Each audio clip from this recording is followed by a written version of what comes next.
All right, so if you hear a loud hiss, I apologize, the heater's on. I forgot to turn it on over the Christmas break, which means we came into the studio today and it's pouring rain and almost snowing and it is freaking cold out here, so we had to leave it on, sorry. Oh, we're gonna talk about NZXT's Creator PC too. Featuring the Intel 9750H 6-core processor, up to 64 gigabytes of memory, and multiple GPU options, the Mag 15 laptop from Electronics is one of the lightest production and gaming notebooks on the market. Due to its magnesium lightweight chassis and 15.6-inch 144Hz IPS monitor, the Mag 15 weighs in at just 4 pounds, while the 94 watt-hour battery provides hours of use on a single charge. To see the full spec list of the Mag 15 from Electronics and to see their complete lineup of laptops and notebooks, click the sponsor link in the description below. So if you're not familiar, we talked about NZXT's build service in the past before, where you could pick games that you want, pick a desired FPS and resolution, and then it will sort of like filter down and price points and all that to help you build and pick out components for your new computer that are basically tailored towards the games you want to play. It's a really neat service, but they also have several pre-built systems. We've talked about these in the past. We've taken a look at like the starter PC and stuff, where basically they've kind of taken like the bullseye of kind of those price points and put together these pre-built packages. So you've got Starter, Starter Plus, Streamer, and Creator. Now we're taking a look at the Creator PC right here, and it's basically kind of like the top of the line. It's a 9900K, and that is subject to change. One of the things NZXT is really good at is as things change in the industry, better CPUs come out and stuff, they really start to analyze what their current offerings are and will adjust based on what makes sense moving forward. So even though we're making this video right now at the beginning of January, this could change in 2020 because of the competition taking place in CPUs and stuff. So I just want to kind of point that out there. But it's the top of the line graphics card. It's a 2080 Ti Strix from Asus. So you're not going to get a GPU really any better than that in terms of speccing out any sort of pre-built system. It's overclockable, it's got 3 fans, RGB, all that sort of stuff, of course. But it's got 64 gigabytes of DDR4 from Team Group. It's their T-Force RGB RAM. I think the first time I ever actually personally saw this RAM was in PC Build Simulator, but it's really kind of made a name for itself in 2019. A lot of people are using it. Of course, as you can see, lots of RGB module on there, but 64 gigabytes of it. And that's one of the bigger things you're gonna notice between like the Streamer PC or the Starter Plus and the Creator is the fact that it's faster memory and a lot of it. But the CPU, as of right now anyway, is an Intel 9900K, not overclocked. Something we'll probably play with here in this particular overview. But for cooling, it's hooked up to an NZXT Kraken X62. So it's a 280 millimeter radiator, AIO, that's hooked up to it, keeping it nice and cool. The motherboard is NZXT's N7Z390. It's a huge redesign of their previous motherboard they had for the Z370 back when the 8700K was out. They'd listened to a lot of fan feedback. They've kind of gone back to the table and they redesigned it. They made some changes. Now the chassis is the NZXT H510 Elite. So we've obviously got the tempered glass front. We've got the RGB fans in there, the air fans, AER air fans. All fans move air. It's kind of the point of them, but anyway, AER. So they're RGB, they're controlled by CAM. And then for our power supply, it is a Seasonic, I believe a 750 watt. Now with regards to storage, it's got a 1 terabyte Western Digital Black NVMe SSD, and it's got a 4 terabyte spinning drive, hard drive that you can use as kind of a dump drive, a mass storage drive, games drive, whatever you want to use for it. Now it also has options to add external drives if you think a single 1 terabyte operating system and fast drive plus a 4 terabyte is not enough.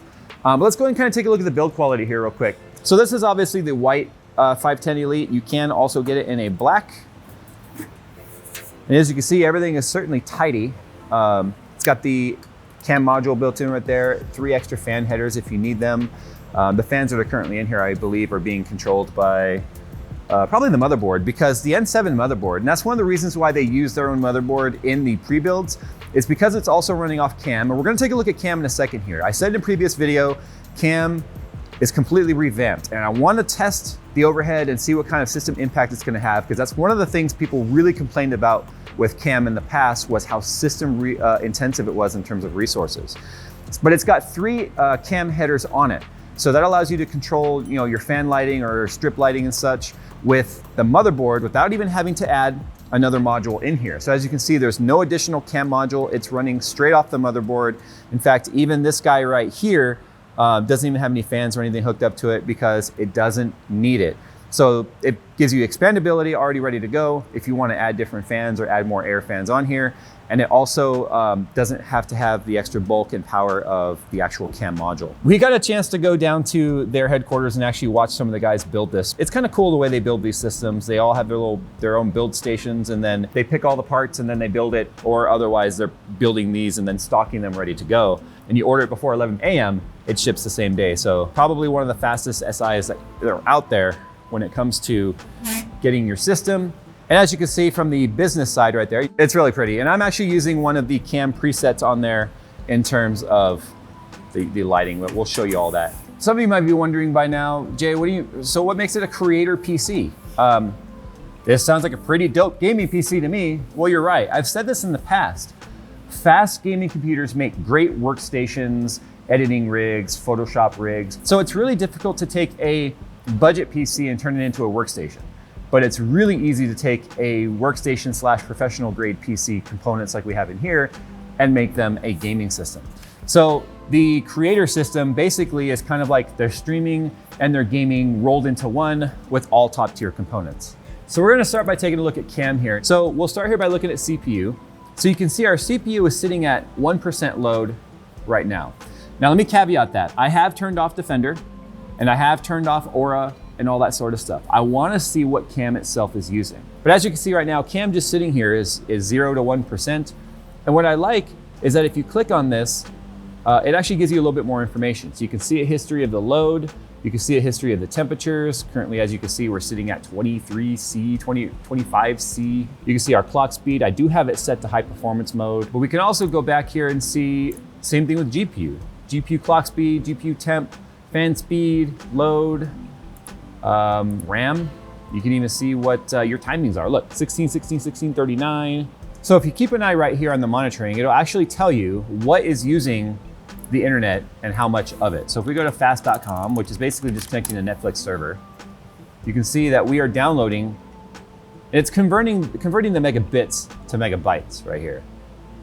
So you see we were getting 770 megabytes or megabits down, which was converting to, well, I don't know, I didn't see it, let's go back. That was converting to 97 megabytes down was our max. So yeah, I just like the fact that it tells you under traffic what is using it. So if you're wondering. Same thing with at the bottom under top processes, it always shows you what's currently using GPU, RAM, CPU resources so you can kind of see. So there's also a tuning tab where you can go in here and control any fans and pumps that are connected and NZXT cam enabled. So you can see we can control our pump speed, fan speed hooked up to the radiator because the radiator fans are controlled by the pump. You can control CPU fan, AIO pump, any fan. So these are all the fan headers on the motherboard, obviously. I just set everything to performance. And the testing that we're gonna do in a minute, we're actually set to standard, not performance. I just did it now so I could see all the RPMs showing right there, which is cool. So that shows you even where the fan is connected. So there's the pump, there's the fan, there's the CPU fan header being used. Yeah, so that's pretty cool. And then for overclocking, you can actually come in here and do some overclocking to your graphics card if you want to. It's kind of like the same things you expect to see on like Afterburner. So you have temp limit, power limit, memory clock, core clock, and then that will apply directly to your graphics cards. So lighting, obviously, this is how you control your lighting on your system if it's cam connected anyway. I have one thing I would like to say though that I think NZXT should implement. Allow me to drag the window down because as you can see, this window is longer than the stuff I want to see. I'd like to be able to drag the bottom down, at least be able to scale the window. I think that's probably the only complaint that I have. But if you click on lighting, this is where you can control your cam controlled lights. You can customize it yourself or choose a theme pack. I'm currently using the NZXT Vaporwave.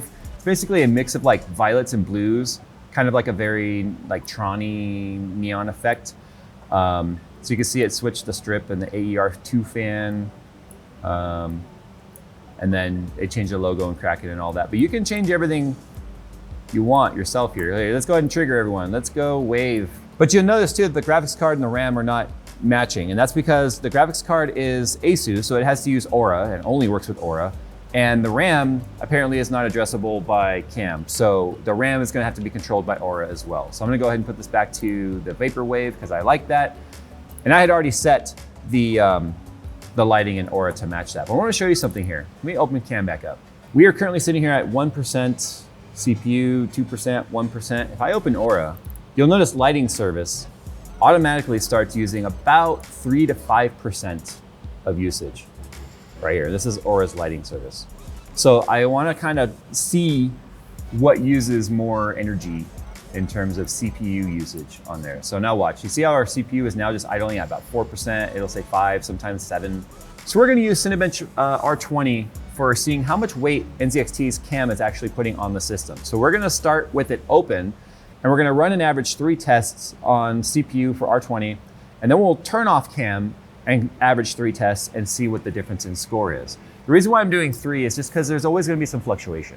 Regardless of how lightweight your system is, how bloatware free it is, and how many times you turn off services, there's always gonna be some slight fluctuation. So that's why we do an average. So 4496.333333333 forever is our average. We got a 4493, 4497, 4499. So only a 6-point swing between those 3 runs.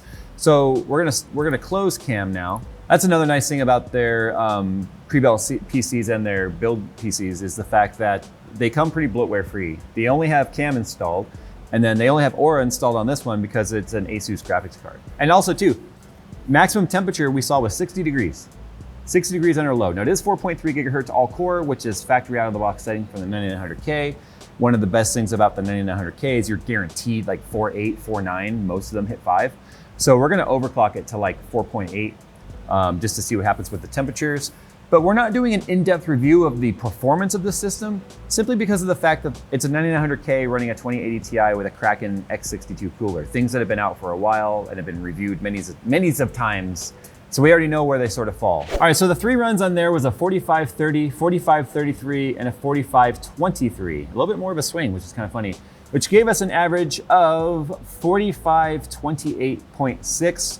So we'll call that 4529. It's not even a 1% change to performance. It's a 0.7%.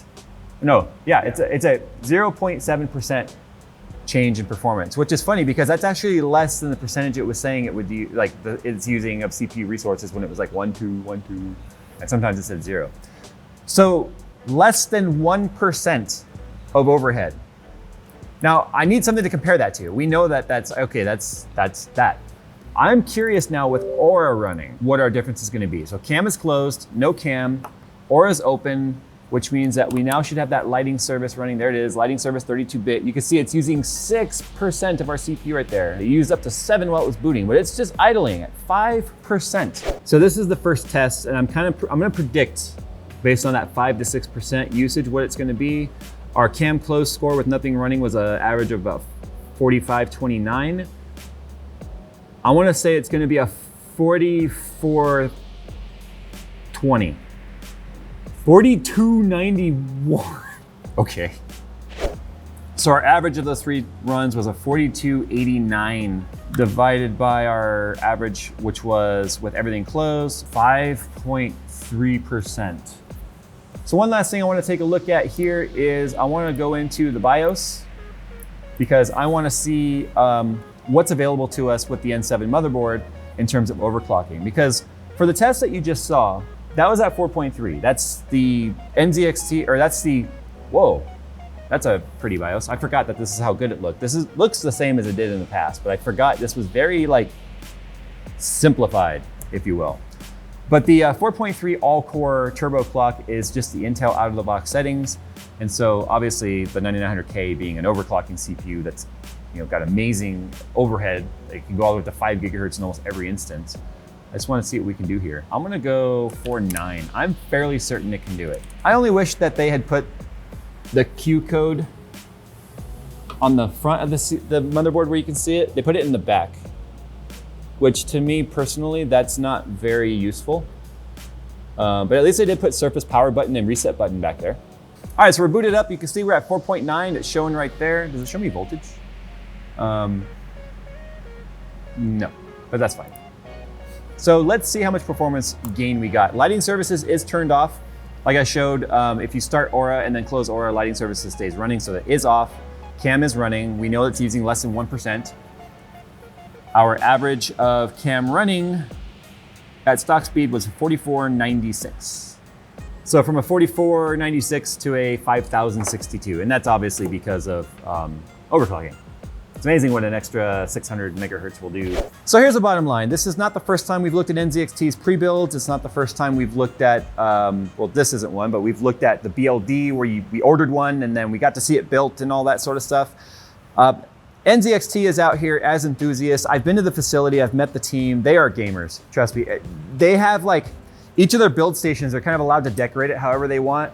You see a lot of Counter-Strike, a lot of anime, a lot of just super nerdy type decorations that you might expect with people that are building systems like this day in and day out. They're enthusiasts just like us. You can see the build pride is there. They've put together these simple turnkey packages to get you up and running without having to sit there and rack your brain over what parts you want to put in there, giving you a system that's got a warranty. It's got a really good customer service behind it. One that I'm confident in. I've seen their center and how they handle inbound calls and correspondence. And it works. I mean, they use the right components, they build it, it's pretty. What else can you ask for? So if you guys want to learn more about BLD and their pre-made systems like the Creator here, the Streamer, or the Starter or Starter Plus, they've got 4 price points essentially, then click the link in the description below. So once again, a huge shout out to NZXT and a thank you for letting us borrow this system to kind of show you guys what's changed. CAM has clearly come a long way. So you guys can also find a link to download CAM, and you don't have to use it just on their NZXT motherboards or base systems. You can use it even for monitoring of your system, graphics card overclocking like I just showed, and try it out. It's free. If you guys don't like it, you can always get rid of it. But like I said, it's worth giving it another shot simply because of how much R&D effort they put in there to make it run better on your system without you even knowing it's there. So guys, thanks for watching. Tell us what you think about the Creator PC and their particular lineup. Do you think they're on the money? Or do you think that they should update this in the future, maybe with Ryzen stuff, because of how good Ryzen's getting in terms of CPU core count and catching up to Intel and surpassing them with multi-threaded workloads. Thanks for watching, guys, and as always, we'll see you in the next one.